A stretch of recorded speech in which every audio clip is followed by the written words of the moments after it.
Welcome to You Decide. I'm your host, Errol Louis. We are quickly approaching the June 24th Democratic primary for New York City, and the race is heating up. Candidate forums are happening all around the 5 boroughs. Some are getting pretty intense. The polls are consistently showing one candidate, Andrew Cuomo, with a clear lead, usually pulling in just over a third of the vote, but that is still far from a majority. The number of undecided voters is doing surprisingly well at about 22%, while the rest of the field, which is about 8 candidates, they're all trying to break through and gain attention and raise money and ultimately win.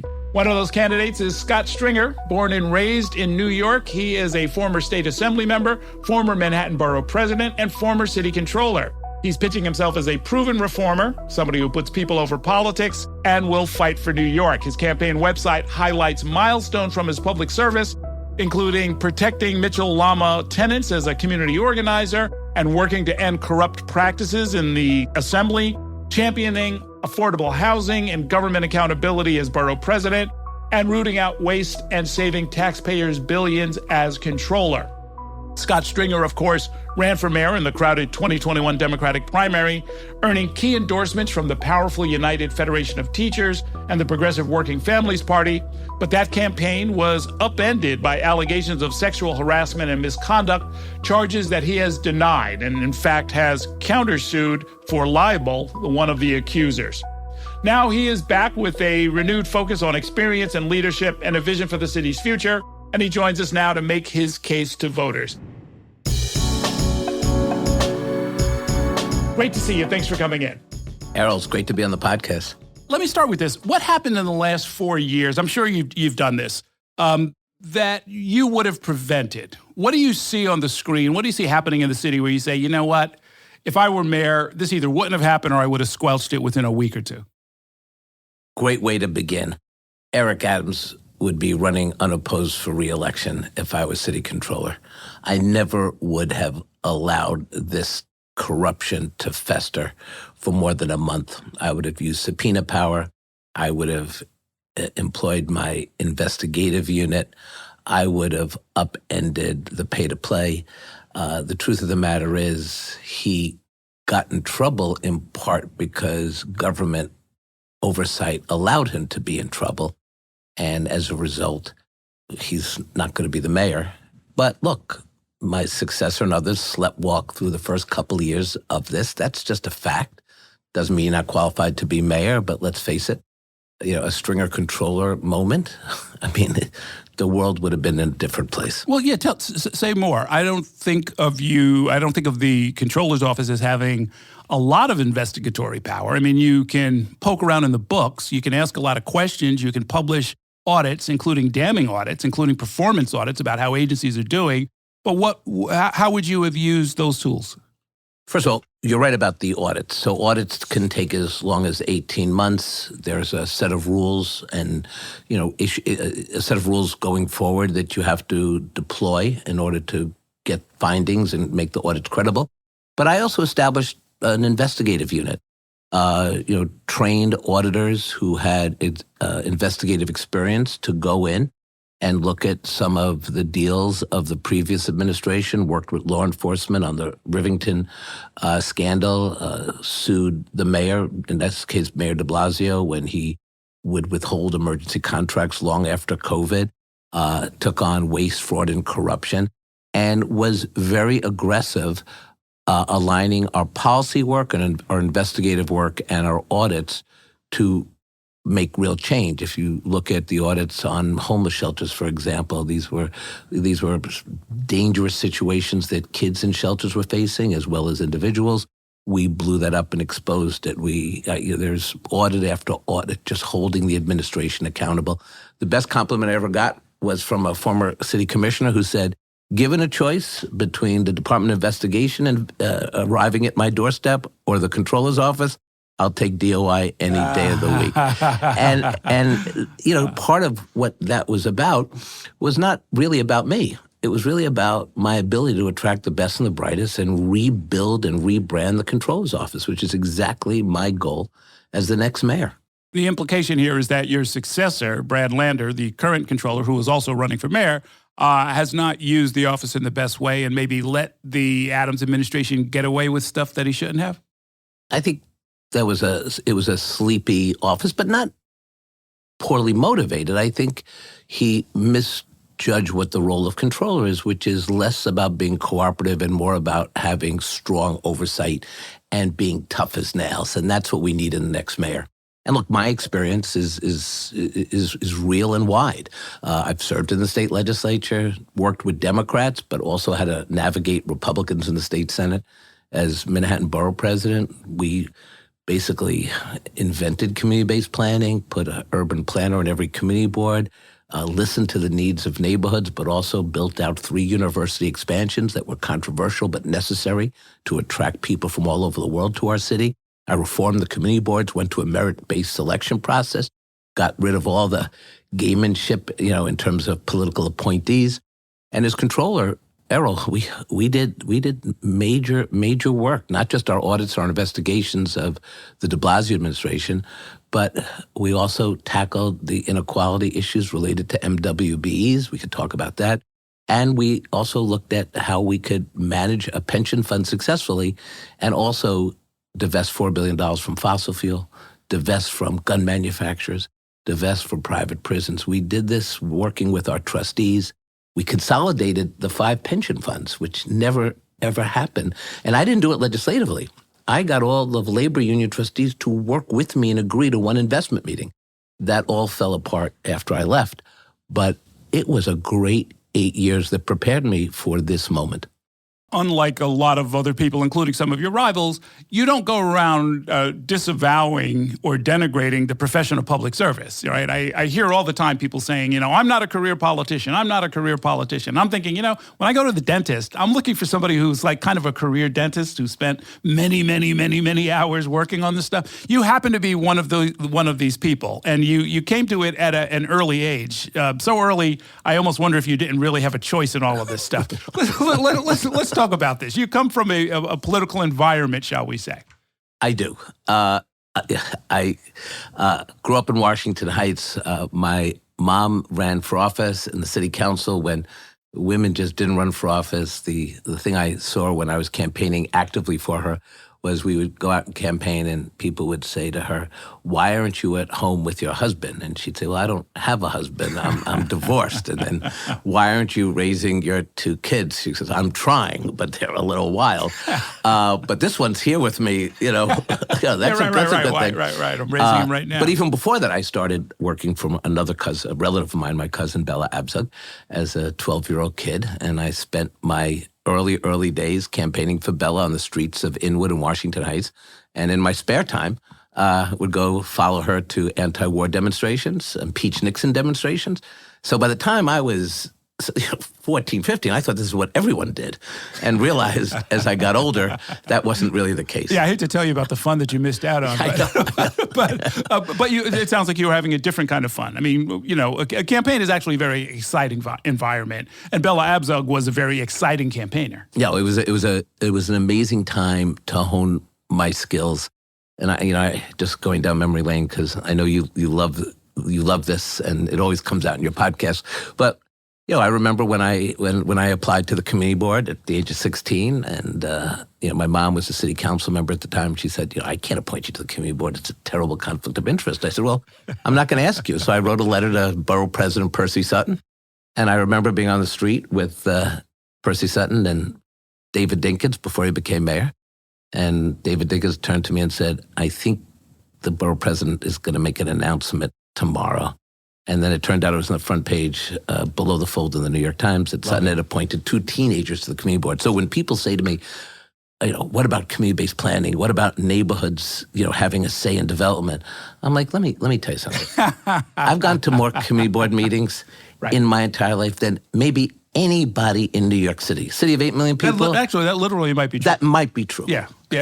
So I'm ready. Jessica Ramos might be running a close second. She too got dragged into this. Her father was a member of Community Board 3 out in Queens. Fair enough.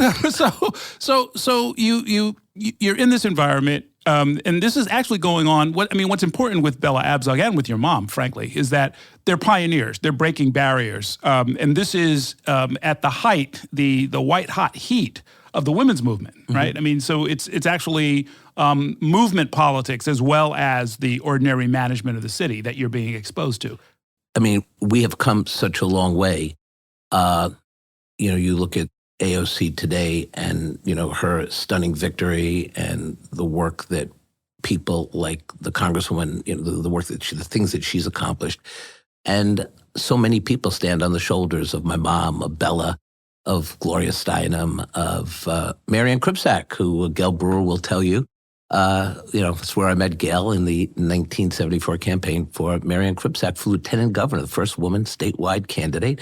And she wins. Yeah. And she wins. Yeah. And it was the beginning of equality and, diversity. And, in other parts of the city, you had Shirley Chisholm. You had, real trailblazers who are honored today. And now it's up to the next generation to form maybe a different path and a different set of issues. But that battle continues. And you know what I'm really amazed about? I was talking about this morning. It was really something to see the anti-Trump rally, at the library in Manhattan. And what struck me was the people coming up to me who I've known for 30 years, people now in their 80s, in wheelchairs and canes, who came out to fight Trump as if the battle had not ended. The same people who were the pioneers in the women's movement, in the anti-war movement, these same folks in their 80s and 90s were marching down Broadway. It was very emotional to me. I thought it was just amazing to see the young kids, right? Yeah. With these pioneers. Yeah. Yeah. No, I hear you. I think of that as a West Side phenomenon, right? I mean, you, Jerry Nadler, some of these folks who were known as the West Side Kids, when you were all a lot younger, we were all a lot younger, and we're just sort of intensively involved in politics in a way that, to me, it felt like the neighborhood had sort of delegated a lot of this to you, meaning there are a lot of issues going on downtown. A lot of people had a lot of feelings about the war, about the women's movement, about all kinds of different things. But the West Side kids or the West Side political structure, a couple of clubs, a couple of political leaders, you being one of them, would handle it, would always kind of be there. So I'm second generation West Side kid, yes. And Jerry Nadler is sort of the still chairman of the board of that time period and the continuation of that. But what Jerry always believed in, and I've tried to follow both in terms of politics, but also in terms of my role in government, was always build the next generation. Your own longevity, right, is obviously what elected officials think about, but Jerry always understood that to continue that brand of liberalism and progressivism was about how we elevate the next generation. And so those of us around him really had opportunities to get involved and to elevate and then to eventually run for office. We continue that tradition on the West Side today with Michael Lash's election to the Assembly when we met him when he was 14 years old. I mean, it's that, again, right. Come in and do work and build community and be true to your ideals and beliefs. Learn and have experience so that when your moment comes, you're not walking into a legislative body or perhaps a mayoralty with training wheels. You're somebody who knows how to put your experience into action. And I think Jerry should get a lot of credit for that. And the people like him around the city who invested early in young leadership. Okay, now let's talk some business. You are running for mayor. Affordability apparently is the number one issue. I've heard this over and over and over again from all of the candidates. Is that kind of where you're coming from as well? I think that's one of the top issues that the city faces. And we need a mayor who's going to understand to understand how to put programs in place to give people the opportunity to stay and thrive in the city. First and foremost, it starts with affordable housing. I started as a Mitchell-Lama housing activist trying to save this middle-income housing. I have a plan to take those vacant lots that the city owns and turn those lots into the next generation of truly affordable housing so that we speak less about gentrification and more about building community. Think about those tenants who moved into public housing, Mitchell-Lama housing. They didn't just live in affordable housing units. they actually transformed neighborhoods. They went to communities that no one wanted to live in, and then they built the schools and the daycare centers. And we need more of that today. We need people who are centered on believing and staying in New York City. And I think affordability will get us there. But it's not just housing. It's also education. We need a daycare plan. We need to cut daycare costs by 50%. We need to baseline 3K and pre-K. And then I want to, and my kids are against this, but I want to extend the school day to 4:30 so that we can give kids the extra help they need. If we can do this and make education truly accessible and affordable and fair for everybody, this city will come back like nobody's business. How do you cut the cost of daycare? Well, our Tri-Share child care plan is basically saying to people, look, pay 7% of your income, no more than 7%. If you can't afford it, you don't have to pay it all. There are federal and state subsidies that are huge that we already deploy. And then I want to bring the business community in and say to them, look, come into this too. Put a percentage into the pot, because part of what we're finding with our big corporations, even the city workforce, if you can't retain your workforce because they can't afford to be here, your company suffers. So we need to partner in this. And I think we can get that done. So that's not lowering the cost. That's maybe lowering the government's cost. Is that what you're getting at? No, it's also pooling the three tiers of this, right? If you make your own contribution, you also have city and state, federal investment, and then the business community picks up the rest of it. We ramp this up. It's not going to happen in a day. Right. We start to maybe cut childcare costs by 50%. That's maybe the difference between staying here or moving to mosquito-ridden Florida or moving to Texas or even New Jersey. Why would we let people leave? The job of the mayor is to go back to the compact, which is if you come here from all over the world, you will go to great universities. We will educate you. You will also be exposed to things that you can't find anywhere else. The cultural mecca of the world, the center of the universe, the most diverse city ever constructed.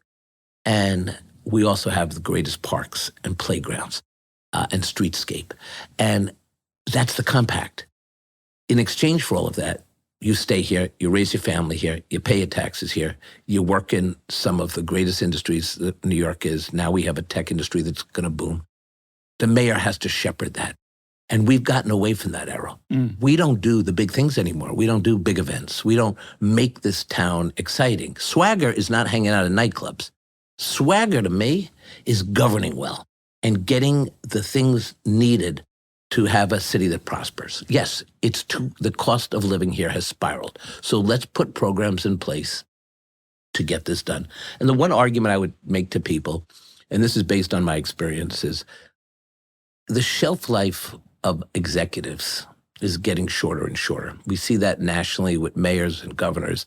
It's just tough to maintain a favorability and a big stick, right? So you really have a couple of years if you're going to move your agenda. And that's why a mayor on training wheels doesn't work this time. We need someone who can come in on day one, build an administration, build capacity, and spend the next year or two getting this agenda moving. Okay, so there's this guy named Cuomo who says, I've been governor for 11 years. I've got the experience, Scott Stringer. In fact, I've got more than you in some ways in executive functions. So what do you say to him? Look, I say to Andrew that this is not a moment for chaos. This is a moment for cooperation. This is not a moment. He seems to bring the chaos everywhere he goes. I think people don't want that anymore. I don't think they want it with Adams. I don't think they want it with Cuomo. And I think the way he's running his campaign is exactly how he will govern. He will not be inclusive. He will not get into the streets. He will not do what mayors need to do if we're going to make real change in the city. So I think this is the wrong office for him. I respect his experience, but I also question, that record that was just very anti-New York City. He cut the MTA. He fired Byford, Train Daddy. He cut CUNY. He cut $2.5 billion of Medicaid funding. He hated the city so much. His whole focus in COVID was just upending the city through Bill de Blasio. And while de Blasio certainly didn't understand how to fight back, it was hurtful to the city. And then I just don't think you mismanage COVID. And in the midst of this pandemic, you write a $5 million book deal when my mother and so many others were dying from this. And I don't think this is his moment to be mayor of New York City.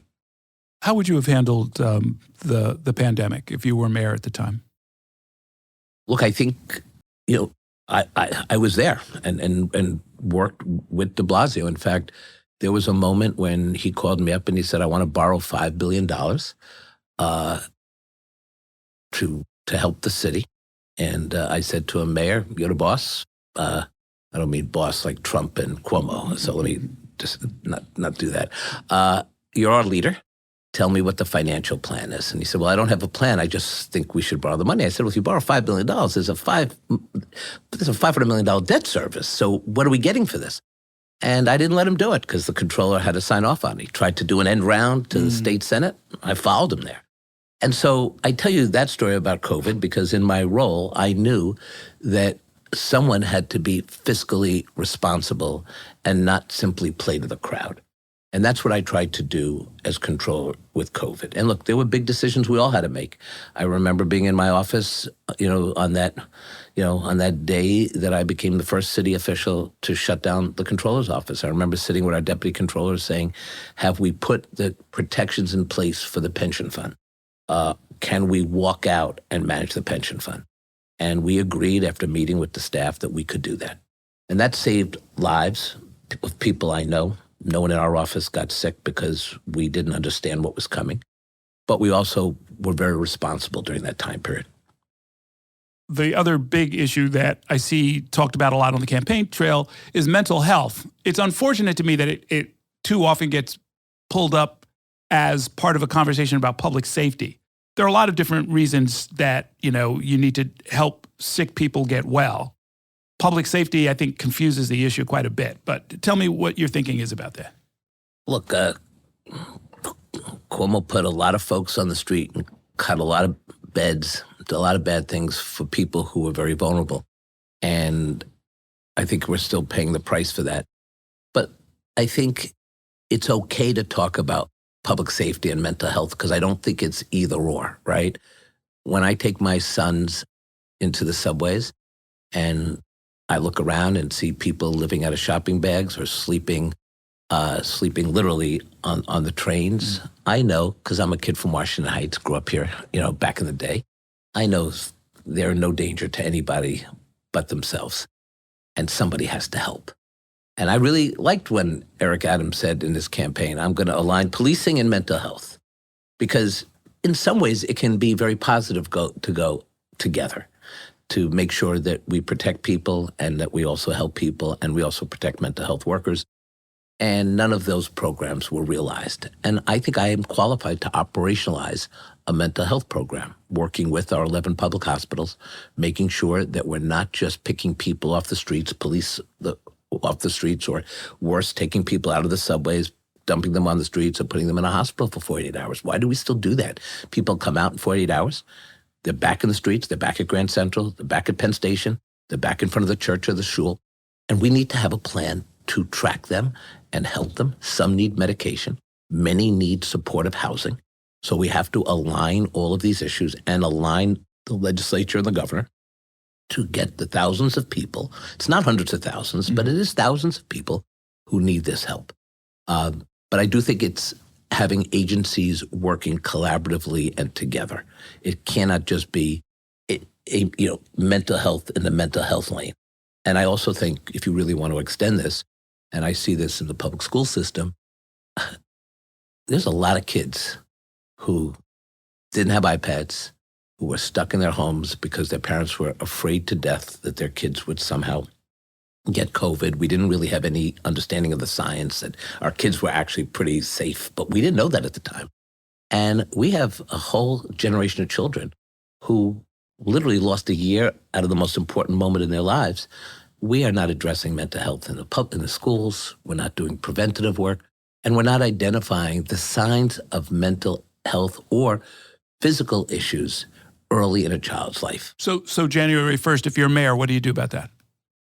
We're going to realign the Department of Education. We're going to take that $41 billion budget. We're going to break it down, clarion call for mental health initiatives in every single public school. Has to happen on day one. We have to also empower City Hall. Number one agenda is to build out a mental health workforce that could be out in the streets, but also using different government agencies, break down those silos to make sure that we're actually tracking the people who need services and then get them into services. Here's the reality of what we're facing. We have a broken city government. We have agencies that have been hollowed out. So the expertise and the capacity has waned in a very significant way. The next mayor has to immediately build back the government infrastructure. A lot of people, and I've worked on this issue, talk about how we have to deploy our not-for-profits. We have to change the procurement process here. I fought for procurement reform when I was controller, but if we're not paying our not-for-profits, if we're not working with them, then that coordination is not going to get to, lack of coordination is not going to solve this problem. And people forget, city agencies really don't do direct services, right? We really have an array of social services. Mm-hmm. And overlay that with Trump coming in and actually looking at our budget codes and trying to collapse that safety net, the next mayor is going to have to multitask. And that's why a mayoralty on training wheels is probably not what we need today, but we need someone who is a grizzled, professional government official to deal with this. Let me tell you, when they say this at the debates that, I'm not a politician, I'm not a career elected official, I always raise my hand and say, well, I am, as you know. But then I say, why would you, in a moment of crisis, why would you hire the plastic surgeon from the Hamptons as opposed to the heart specialist that's around the corner? Right. That's the issue. Right. No, that's interesting. You said mayoralty on training wheels, I think 3 times now. Who are you talking about when you say that? Well, I'm not talking about anyone specifically, except I think that that's what distinguishes me in this race. I have 30 years of government service, state legislative experience. It's real. I was a reformer in Albany, as you mentioned. As borough president, I worked on land use issues and affordable housing issues, built affordable housing, worked with communities. Very successful tenure as borough president and as controller. When you're the chief fiscal officer for 8 years, you've probably seen enough to know what you're facing on January 2026 when you take office. I think that is a legitimate issue. Now, I think what I have to show New Yorkers is, what am I going to do with that experience? Experience only matters if you have an action plan. And as we roll out our substantive policy, as I always have in any campaign I've run, whether it's our affordable housing plan, our education plan, I think as people see what's possible, I think we have a very good chance to be the Democratic nominee. Let's talk about character. We have a mayor who was arrested, and charged with very serious crimes. The case went away. We don't need to belabor any of that. But, when we bring up the issues that led the ex-governor to resign 4 years ago, more trouble. Look, I feel like I shouldn't have to ask, but I am asking candidates, are you an honest person? Are you, does it matter? Is it something that you want to sort of address proactively, as opposed to just kind of assuming that, well, I haven't been charged, so everybody needs to just leave me alone? Look, I'm in this for the right reason. It's my life's work. It's work for decades. And when you look at the totality of the situations I've been in, yeah, when you were in Albany, it was a viper's nest. It was a pretty crazy place. And say a little bit about empty seat voting, which you sort of pushed to end, which was yeah. Well, look. First of all, I think my honesty speaks for itself in a 30-year government career. And look, and you know this, Errol, when you got kids, what's the best thing you leave them with, right? It's your reputation. It's they're going to look you up when they're young, right? They're going to Google everything. They're going to see everything about you, as I did with my parents. Although we didn't Google in those days, you had to go through papers. But so for me, it's also personal. Like I want my kids to say that I want to follow in Dad's footsteps, right? But in terms of that, I think honesty does play a role in government. And empty seat voting in Albany was, You could come in the morning, check in, and like swipe a card. Go play golf for the rest of the day, literally. And votes would be cast as if you had been sitting in the chamber. The Brennan Center for Justice put out a report that said our legislature was the number one dysfunctional legislature, or number two in the country. And they came to me with rules reform, including empty seat voting. And I had a reputation of being a reformer in Albany. I was certainly one of the most liberal members. Voted no on weakening the rent laws, all the things that people take for granted today. But I was there as a lone voice. And I decided to introduce the rules reform. One, I believed in it, but two, I could withstand the establishment attack. I had an Upper West Side district that would reward this. I knew that the editorial boards like the Times and Post and Daily News would support this. And I also had the strength to withstand the incoming. And we got it done. We ended empty seat voting, and we had a number of other rules reforms implemented. It was the first rules reform, I think, since Lincoln. I'm exaggerating, but it was at the time, it was a very important moment for the legislature. And I was proud to lead it. And sometimes you got to step up. You know, when I first met you back in the 1980s, you and Charlie King were running a bar on the West Side. And I don't remember. I remember drinking a lot. I don't remember paying a lot, which may have contributed to the demise of the establishment. I remember reading many years later that it was also a restaurant. I was like, they had food there. Nobody ever tried to sell me any food.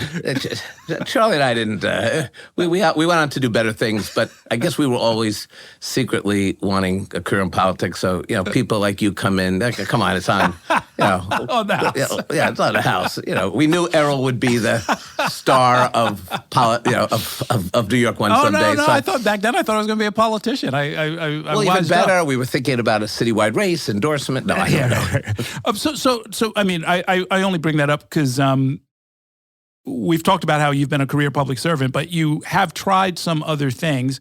I guess I want to end on asking you about the economy as a whole, because one thing that the mayor has to do, and you sort of touched on it before, is that we have major industries that are here. The cultural industries, the philanthropic organizations, certainly Wall Street, the tech sector. There's a lot of stuff going on here.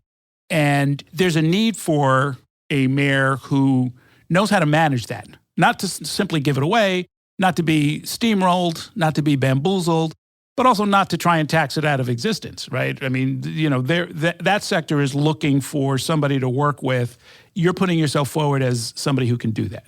Well, look, you mentioned talk about small business experience. We ask our small businesses to do a lot of things in the name of workers' rights, in the name of justice and fair wages, and I support every one of those initiatives. But at some point, you have to also step in and say, if we're asking a small business to do X, we also have to alleviate the back end called Y. So it's really an XY to me. Help us help the workers, but let us help you. And we do need to have offsets if we're going to keep our small businesses thriving. Look, one of the things that I feel strongly about, and I worked on this as comptroller, was the notion that we have women and minority-owned businesses that get certified as MWBEs, but they get no contracts, no work.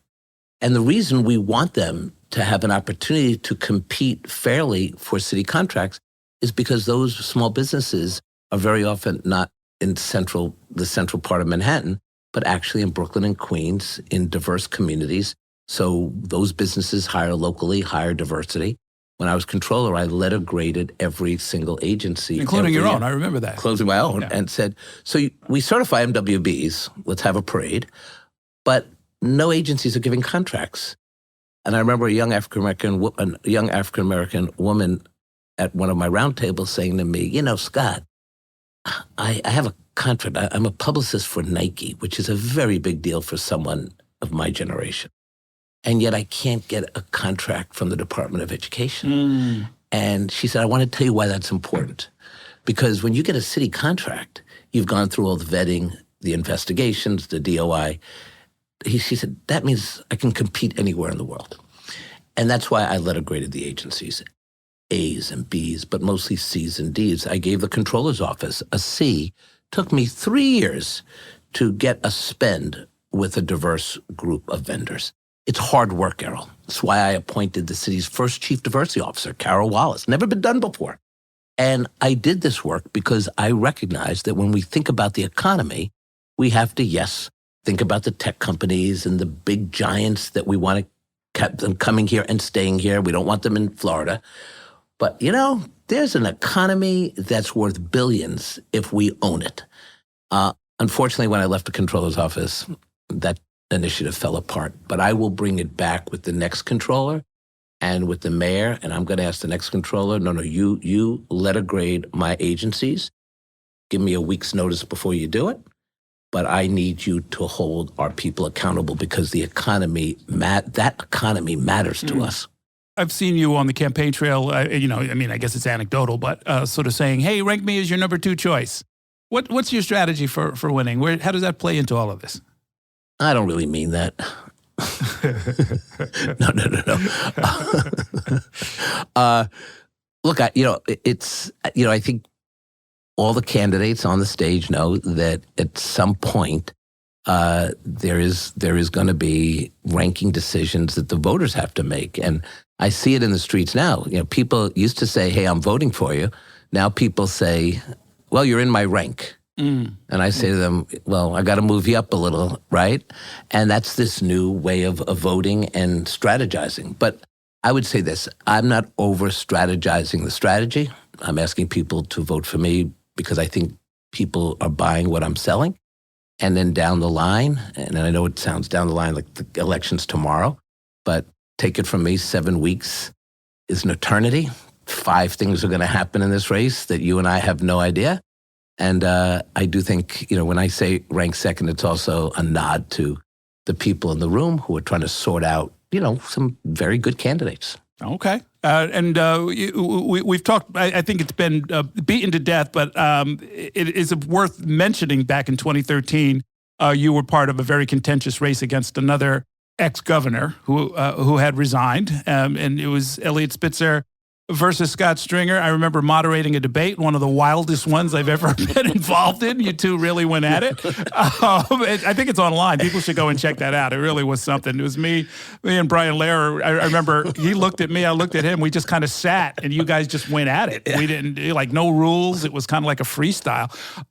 It was the modern day Lincoln Douglas, man. It was pretty wild. It was actually a great debate. I mean, because, we set up all of these rules, but the rules are just to encourage an exchange. And you guys just decided you wanted to exchange, and you just went at it. Well, can I tell you something? Shout out to Eliot Spitzer, because here's a guy who, like Cuomo, had huge name recognition, jumped out to a huge lead, had commercials, $1 million commercials. Personally rich. He had all the money. He had all the money. But you know what? He understood that you got to engage in New York.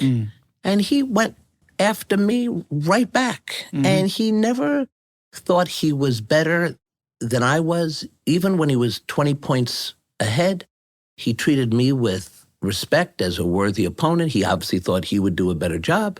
We had disagreements. But that's democracy. That's why the Campaign Finance Board has you doing debates, because this is how we pick a mayor. This is how we pick our candidates. And I think Andrew Cuomo's making a very foolish decision to think that because of his name recognition and because of some polls, mostly the ones he's involved with, or the people who are involved with, some of these polls are so silly. It's not good. New Yorkers are so much smarter than this.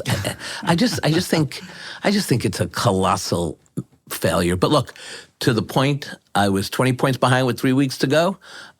People came to my house the day the Spitzer announced, and they brought food. I said, what's this? It was like a shiver, right? like the whole thing, it was over. Like, people with black veils on, 10 o'clock at night, when I do my book, this is going to be great chapters. But we fought back. So when people say to me, how are you going to win this race? Like, I see it. I know.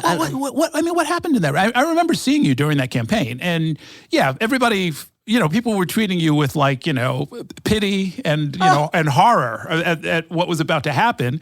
And you just kind of, just went through what a candidate is supposed to do. You just kept at it and kept at it and kept at it. When did you know that it wasn't what people thought it was going to be, which they thought it was going to be a massacre of Scott Stringer? So, truthfully, I mean, it looked like it was going to be like the ultimate massacre. I think we did very well in the debates. We were very underestimated.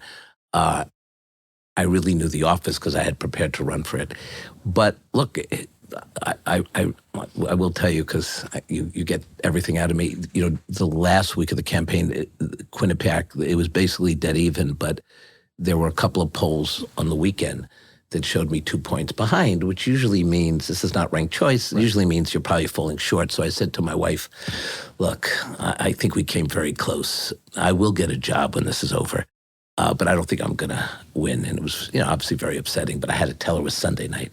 On Monday, I'm off to a senior center. Audrey Gelman, my former press secretary, gets a call from Bob Hart. I don't know if you know him from New York One. They got the Quinnipiac poll just came out. We're up by 7. And I'm like, oh, that's it. We did it. We really did it. Huh.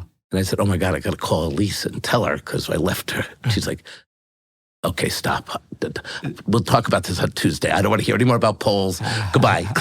And that was it. But it was a wonderful campaign. It was a great coalition. And these candidates for mayor who think they're ahead, they all make the same mistake. Yang was going to be mayor. Quinn was going to be mayor. Weiner was in the lead for a while in 2013.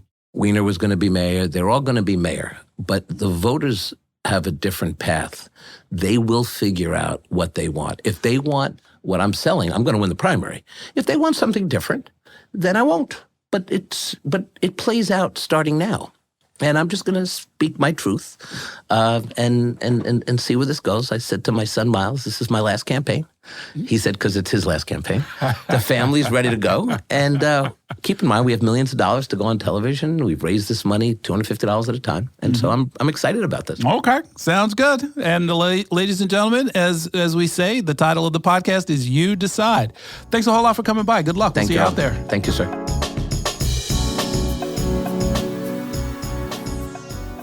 If you want to keep up with what's happening in New York politics and hear more conversations with the people shaping the future of New York and beyond, subscribe to our channel. And let Spectrum News be your resource for balanced, in-depth political coverage, elections, and issues that matter to you.